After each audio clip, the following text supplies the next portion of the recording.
26-year-old Karen Soon lives at home with her parents. She cleans, shops, and cooks for them. 因为我爸我妈大概5点多回来，4点多就开始准备，去楼下小店儿买菜，或者看家里有什么菜，就是先给备上，切好，大概我妈妈回来之后5点就可以下锅做了。While it is not unusual for adults in China to live at home with their parents and take up household tasks, this is Karen's full-time job. Her parents are her bosses. Karen is among the nation's growing number of so-called full-time children.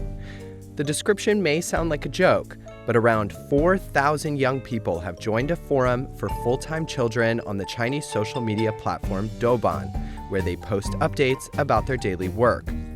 And there are more joining their ranks. So, why are young people in China choosing to be full-time children?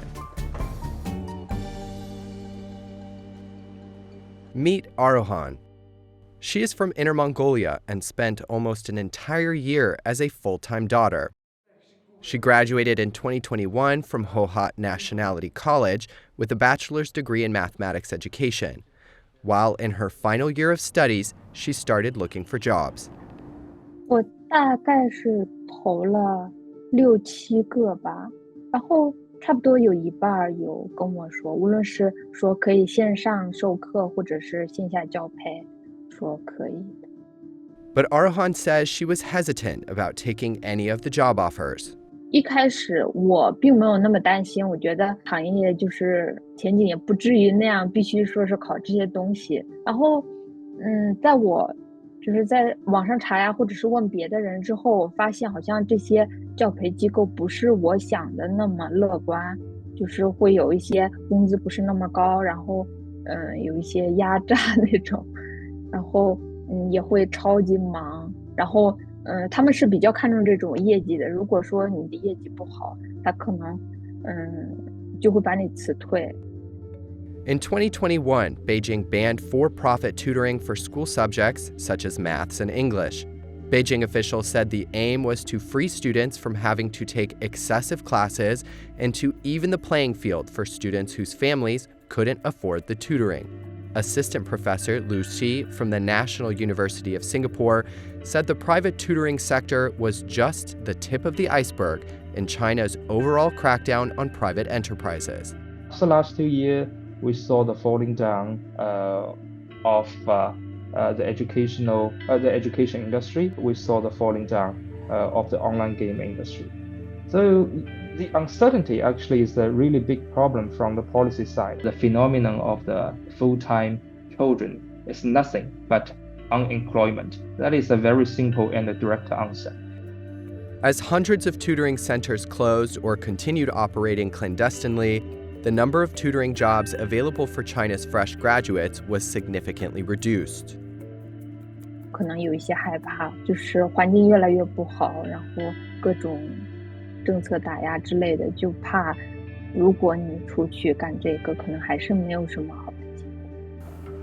Karen Soon completed both her bachelor's and master's degrees in Australia in 2021 and tried landing a job at a top company to pay back her parents' investment in her education.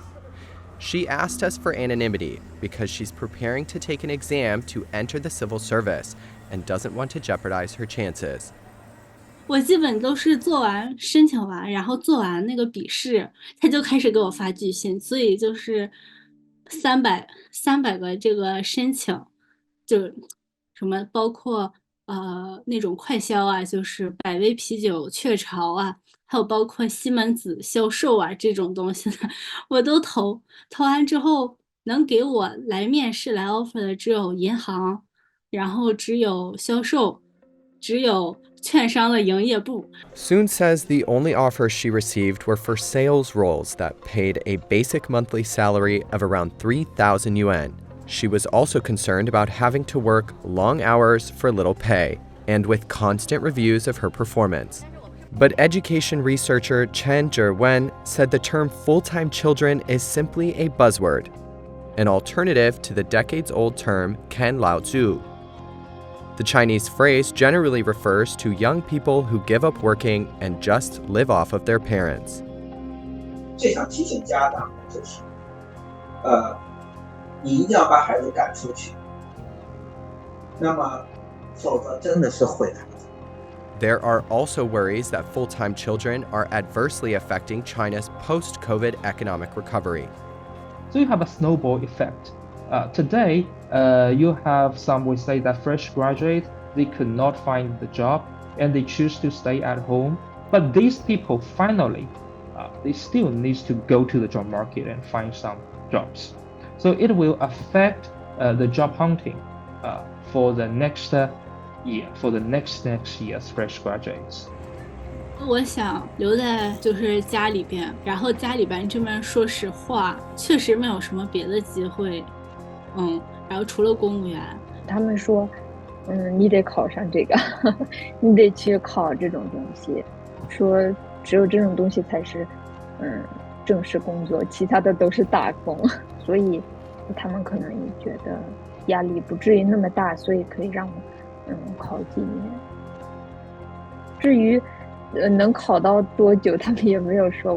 我猜大概是他们会让我，那样复习蛮多年吧。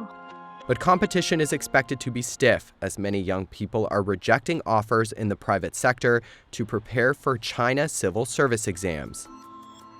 最好的职业当然都是公务员了，就是捧国家铁饭碗了，所以就是没有什么职业比那个更好。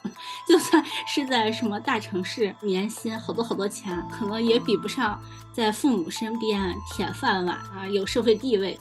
First is the civil economic situation. Second is the traditional opinion of the Iron Rice Bowl. And third is the conservative social political climate.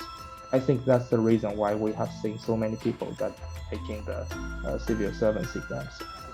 China has been expanding its recruitment of national-level civil servants for the last 6 years to fulfill the growing demands for civil service jobs.